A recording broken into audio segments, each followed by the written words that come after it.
அஜித் குமாரினுடைய மருத்துவ பிரேத பரிசோதனை வெளியானது. படித்ததும் துடித்து போனது நெஞ்சம். 50 வெளிப்புற காயங்கள். இதுல கை, கால், மார்பு, கண்புருவம் என 12 இடத்துல சிராய்ப்புகள், மீதமுள்ளவை ரத்த கட்டு. தலையில இரும்பு ராடால அடிச்சதால ஏற்பட்ட மூளையினுடைய ரத்த கசிவு தான் அவருடைய மரணத்துக்கே முதல் காரணம். வயிற்றின் நடுவே கம்பியால குத்தப்பட்டு அது வயிற்றுக்குள்ளார ஊடுருவி ஏற்பட்ட காயம். உடல்ல ஆங்காங்கே சிகரெட் காயம். ஒரே இடத்துல திரும்ப திரும்ப அடித்து ரத்த காயம் பல வகையாக உள்ளது. இதுல ரத்த கட்டுனா என்னன்னு தெரியுமா?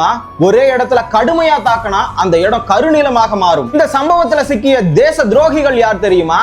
கண்ணன், பிரபு, சங்கர மணிகண்டன், ராஜா, ஆனந்த். ஏன் தேச துரோகின்னு சொல்றேன்னு பாக்குறீங்களா? தன் நாட்டை காப்பவன் தியாகி.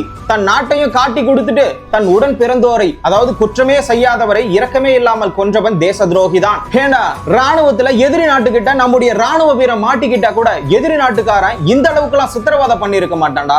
இந்தியாவோட சீக்ரெட்ஸை சொல்லாதவன் நமக்கு தேவையில்லைன்னு சொல்லிட்டு ஒரே அடியா போட்டு தள்ளி இருப்பான். ஆனா எனக்கு ஒரு சந்தேகம், உங்களோட நோக்கம் அஜித் குமாரை விசாரிக்கிறதா இல்ல அடிச்சே கொல்றதா?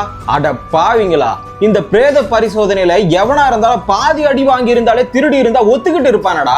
ஆனா அவர் அதையும் மீறி இடையில அஜித் குமார் அவர்கள் ஒத்துக்கிட்டு இருக்கிறாரு. எதற்காக தெரியுமா? நீங்க அப்படியாவது அடிக்கிறத நிறுத்துவீங்க என்னதான். ஆனா அவர் தான் திருடவே இல்லையே நகைய. அவர் எங்க இருந்து காட்ட முடியும்? அவரால் நகையை காட்ட முடியாதுன்னு தெரிஞ்சு அவருடைய தாகத்துக்கு தண்ணி கொடுக்காம மிளகா தண்ணி கொடுத்து கொண்டு இருக்கீங்க. இதுல எது தெரியுமா சிரிப்பா வருது? இந்த 5 நாய்களுக்காக போலீஸ் ஸ்டேஷன் முன்னாடி அறவழியில போராட்டம் பண்ணாங்க பாத்தீங்களா, அந்த போலீஸ்கார குடும்பம்.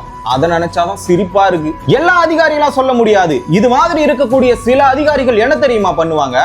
சட்டத்தை கரெக்டா மதிக்கிற மாதிரியும், நியாயமா நடந்துக்கிற மாதிரியும், நேர்மையா இருக்கிற மாதிரியும், கடமையை கரெக்டா செய்யற மாதிரியும் ஏழங்கை கட்ட மட்டும் நடந்துக்குவாங்க. இதுக்கு யூனிஃபார்மை கழட்டிட்டு பிளாட்ஃபார்ம்ல பிச்சை எடுக்கலாம்.